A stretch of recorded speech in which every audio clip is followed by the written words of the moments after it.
Hello, I Dr. Ami Rawal. I am back with my video on the hygiene of the female private parts. Now today on 28th May, which is a World Menstrual Health Day, I will be giving you tips for maintaining menstrual hygiene as well as 12 important points about the female hygiene. Now, first point is keep your undergarments dry. Keeping undergarments dry means that after passing of urine, you need to wash the area with water and then pat it dry. Do not keep it wet. You can use a soft cotton cloth or a toilet paper or soft tissue in order to wipe off the extra water. Just pat it dry. You did not to rub over there. Another thing you can practice is you can change your undergarments minimum 2 times a day, especially in summer season. Because of the sweat, the undergarments sometimes may remain damp and wet, which may invite fungal and bacterial infection. Second important tips is about changing of the sanitary pads. Now, sanitary pads and menstrual hygiene, I will elaborate that. Menstrual hygiene is very important because during menses, the continuous blood flow through the vagina may invite various bacterial infections. Because during menses, the vaginal pH changes from normal 4.5 to 5 towards alkaline, which may cause bacteria and fungal infections to arise. Changing of sanitary pads every 4 to 6 hours is must, because if you use the same pad for more than 6 to 8 hours, then it may lead to foul smell as well as invite vaginal infections. Now, if you still use clothes instead of sanitary pads, then you should first thing is you may try to avoid cloth and go for disposable sanitary pads. Or if you still use cloth, then you need to wash it 3 to 4 times a day and you should dry it in proper sunlight. Now, third important point is cleaning locally after sexual intercourse. Once you are sexually active, you need to wash your private parts after sexual intercourse, so that if you are allergic to condom or if you are allergic to body fluids of your partner, or if your partner is having some minor infections, then you may also develop bacterial or fungal infections. Also, passing of urine after sexual intercourse is very important, because passing of urine will flush off the bacteria which are present over the urethra. Fourth important point is avoid using hard soaps.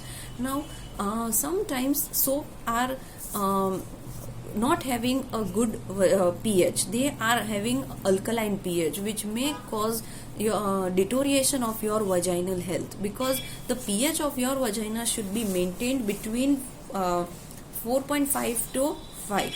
It should not go towards alkaline. So, such soap may cause dryness over your external skin and hamper the normal bacterial flora of your vagina. That is, a lactobacilli bacteria which is growing in the vagina is helping to keep your vagina healthy.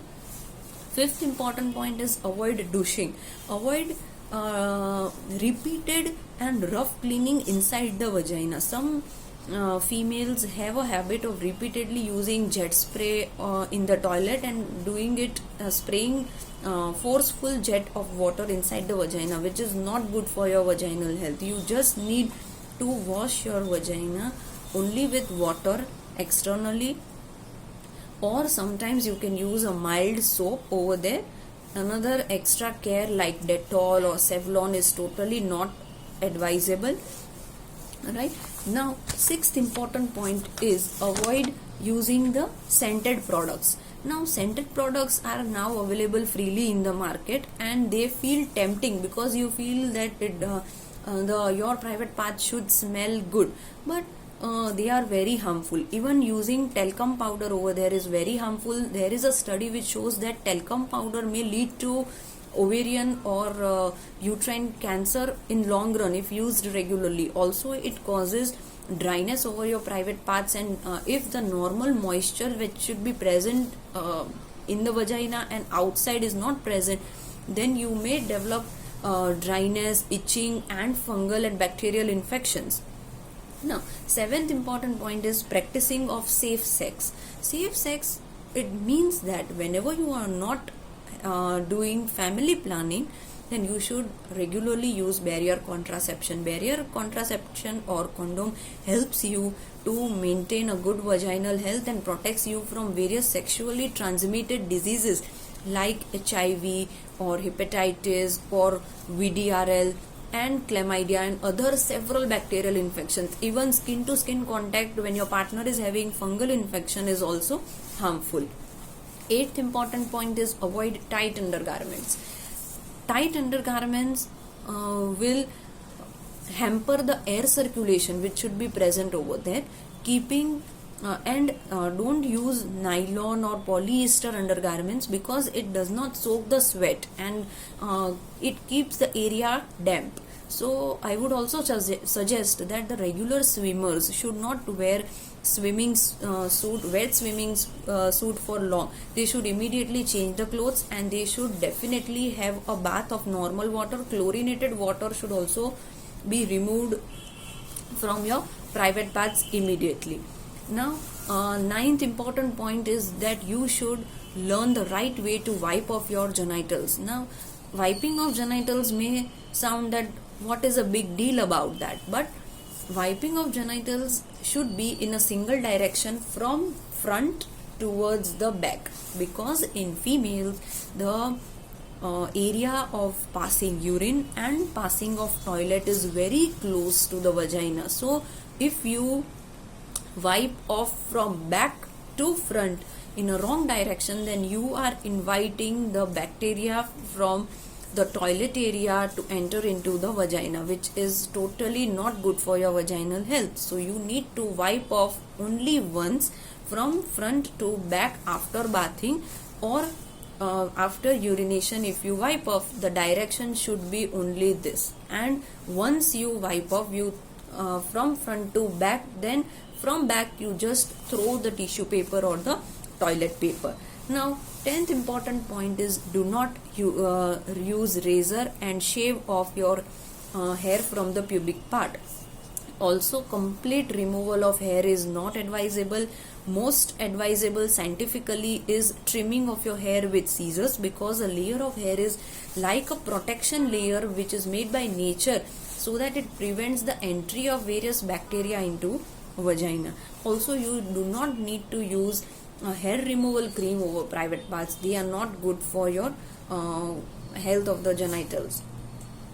And also what happens is, if you use razor and it produces, you cannot see, but it small cuts are produced over your skin which may lead to infection. Now, 11th important point is do not ignore vaginal infections. Sometimes many female we have observed that they consider that white discharge occurring in their private part is normal. Yes, sometimes the white discharge is normal, but when it is normal? Before beginning of your menstruation and in between the month on the day of ovulation, there is increase in the vaginal discharge.